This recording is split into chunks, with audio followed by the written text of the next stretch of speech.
This is Mac OS Ken. Much Ado About the Mac, Tales of Apple Retail, and Han Solo and Marty McFly on the same stage, with a special appearance by Alex P. Keaton. It is Monday, the 13th of April, 2026.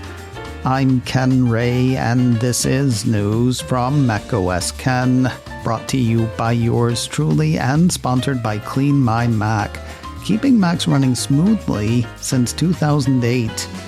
Try 7 days free and use my code MacOSKen20 for 20% off at clnmy.com/MacOSKen. This show is also supported by people like you, patrons through Patreon. Find out more and add your support at patreon.com/MacOSKen. Boy, today's show really puts the Mac in Mac OS Ken. Don't worry, we'll get back to iPhone and app stores and lawsuits and all the rest of it tomorrow. When's the last time a financial analyst seemed genuinely excited about one of Apple's computers? Early last week, BofA analyst Wamsi Mohan posted a note making him look like a big believer in MacBook Neo. MarketWatch tackled the note, which had Mr. Mohan heralding Apple's first real push into the budget laptop arena. According to MarketWatch, Mohan believes the total addressable market for the Neo could be $32 billion for 2026. If Apple can capture just 10% of that market for budget laptops and do so with a 19% operating margin, the company can boost earnings per share by an incremental 3 cents, according to Mohan. His thinking seems to be that those will be people new to the Mac, not Mac users trading down.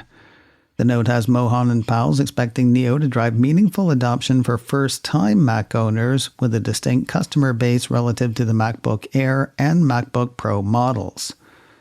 Once they are in, though, they are in.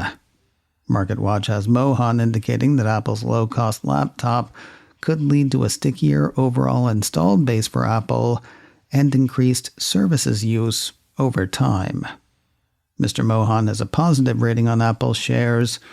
His price target on the shares is $320. As much of a boon as MacBook Neo seems to be for Apple, it might have created a bit of a problem. Mac Rumors ran a piece early last week that had Taiwan-based tech columnist and former Bloomberg reporter Tim Culpin laying out the issue in his Culpium newsletter. The way he explains it, the 5-core GPU and MacBook Neo's A18 Pro processors are binned processors originally meant for the iPhone 16 Pro. What would have been faulty for the phone is fine for the laptop. There's just one problem. MacBook Neo is selling like crazy. It's selling like hotcakes. It is selling like crazy hotcakes. He's not inside, so take it for what it's worth. According to Mac Rumors, Apple's initial plan was to have suppliers build around 5 to 6 million MacBook Neo units before ceasing production of the model with the A18 Pro chip, Culpin said. But it sounds like demand is so strong that Apple might run out of A18 Pro chips to put into MacBook Neo before the second generation MacBook Neo with an A19 Pro chip is ready for next year. See, the thing is, the binned A18 Pro processors were kind of found money. Processors Apple would have thrown away or recycled or sent to live on a farm. Processors that would have been a loss suddenly had value. The way Culpin sees it, Apple could be burning through the bin chips. To catch up to demand, Apple might need regular A18 processors. Couple of problems there, though. First, suddenly the processors Apple's using cost Apple money. And second, the lines for TSMC's 3nm processors are currently running full tilt. As a result, Culpin indicates that Apple may have to pay a premium to restart A18 Pro chip production for MacBook Neo, and suddenly the processors Apple's using cost Apple more money. Options weighed in the piece include Apple dropping the 256GB model, though it's hard to make the case for a low-cost laptop if you kill the lower-cost model. Apple could go early with a new MacBook Neo using next fall's A19 Pro processor, though that still has Apple paying a processor premium. Or Apple could live with a smaller margin for MacBook Neo, assuming it's not selling one laptop, but selling a lifetime of laptops, smartphones, tablets, and services. 2 weeks later, waits for MacBook Neo appear to have slipped another couple of weeks. Last time we checked, Monday, the 30th of March, waits for every color of Apple's low-cost laptop and both storage capacities showed shipping between the 14th of April and the 21st, with in-store pickup available on the 21st of April. Checking Sunday afternoon, the machines were listed as shipping between the 28th of April and the 5th of May, with in-store pickup available on the 5th of May.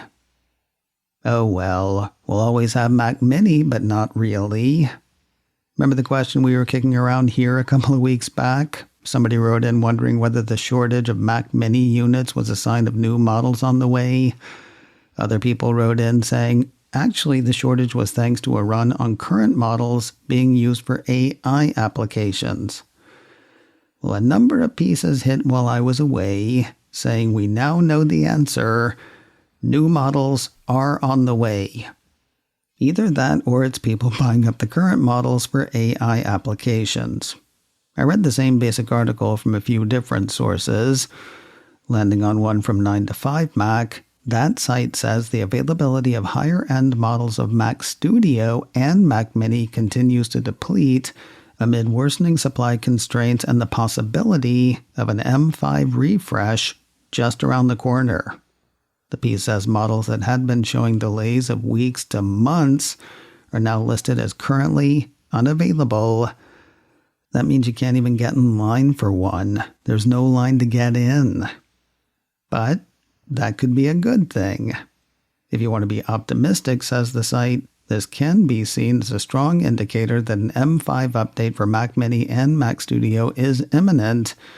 However, it's hard to tell if that is the case or whether the current situation is a result of Apple facing the same shortages for RAM and storage with which the whole compute industry is currently struggling.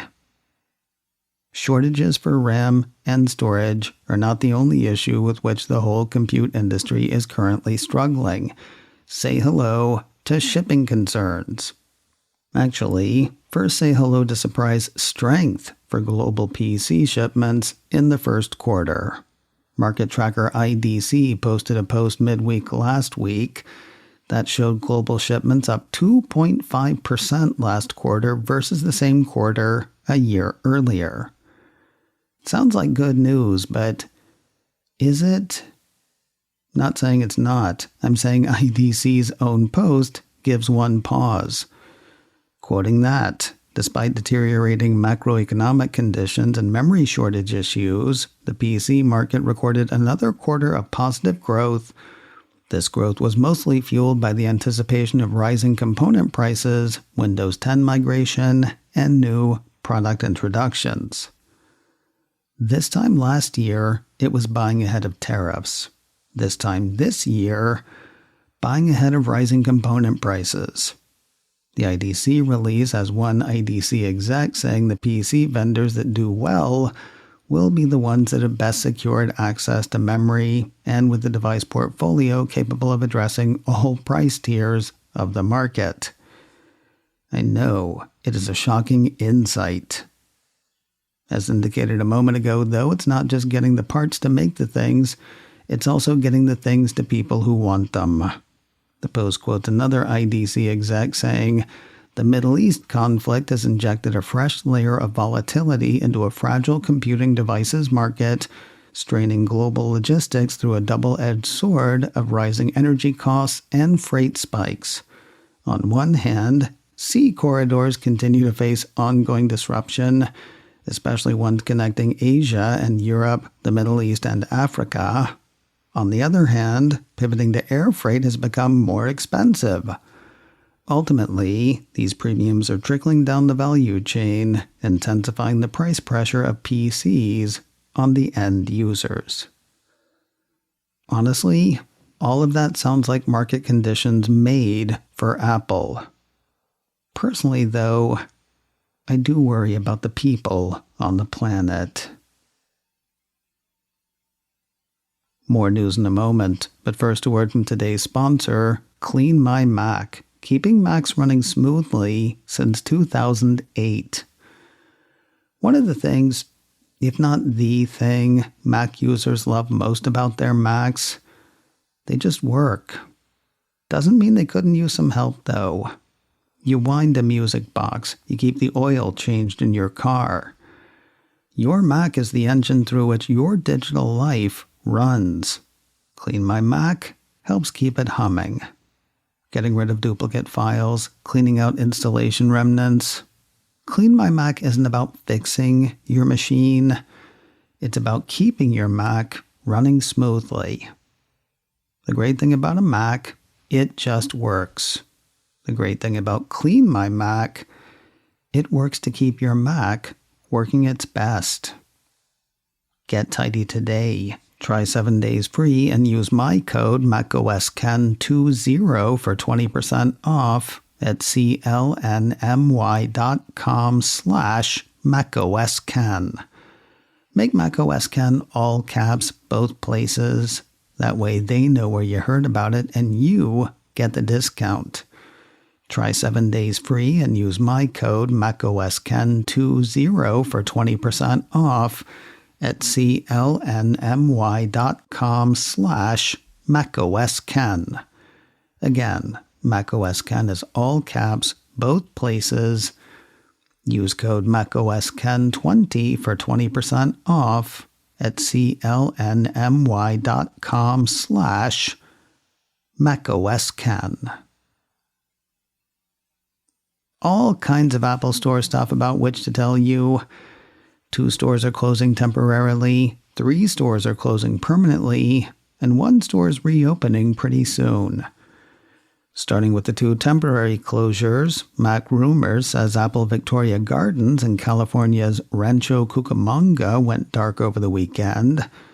Doors closed on Saturday, the 11th of April. They're expected to reopen sometime this fall. Meanwhile, folks will have to trudge all the way to another part of the same shopping center. The piece says Apple will be opening a temporary store elsewhere at Victoria Gardens. Doors on the temporary digs open this Wednesday. The other short-term shutdowns happening down under. Mac Rumors says Apple Chermside outside of Brisbane, Australia will also be temporarily closed beginning Wednesday, the 29th of April. No word on when that will reopen and no special temp store in its place. Apple's inviting customers to visit nearby stores in the meantime, according to the report. As for the 3 stores closing permanently, one could get kind of hairy. Another piece from Mac Rumors has the Cupertino Company vacating Apple Trumbull in Trumbull, Connecticut, Apple North County in Escondido, California, and Apple Towson Town Center in Towson, Maryland. It's that last one that might get a bit tricksy. The piece points out that staff at Apple Towson Town Center became Apple's first retail employees in the U.S. to unionize back in 2022. Closing the store is not the potentially troubling part. The piece says the malls in which the stores are located are struggling and have lost dozens of major retailers combined. The potential issue is what happens next.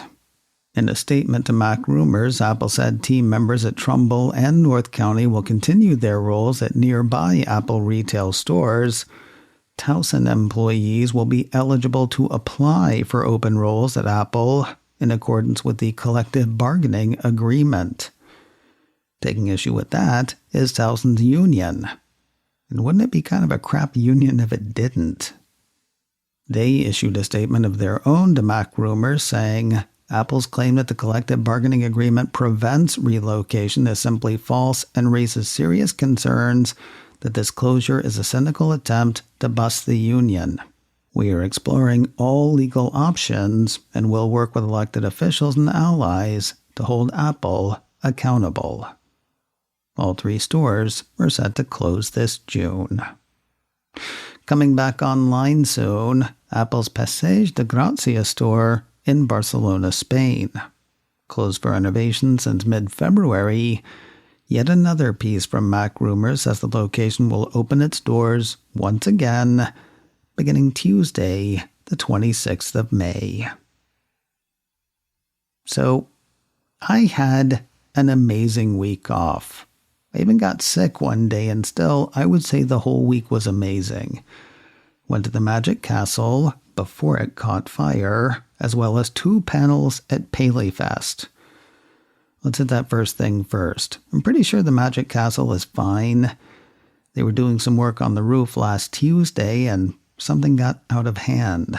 They said to be open for business again on Friday, and I certainly hope they were. I got to go there once in the late 1990s, and it was fine. Honestly, when the chance came again to go last week, I wasn't really that into it. But the special lady friend wanted to go, and a couple of other friends wanted to go, and who am I to say no? It was magical. The tricks, the architecture, and the drinks.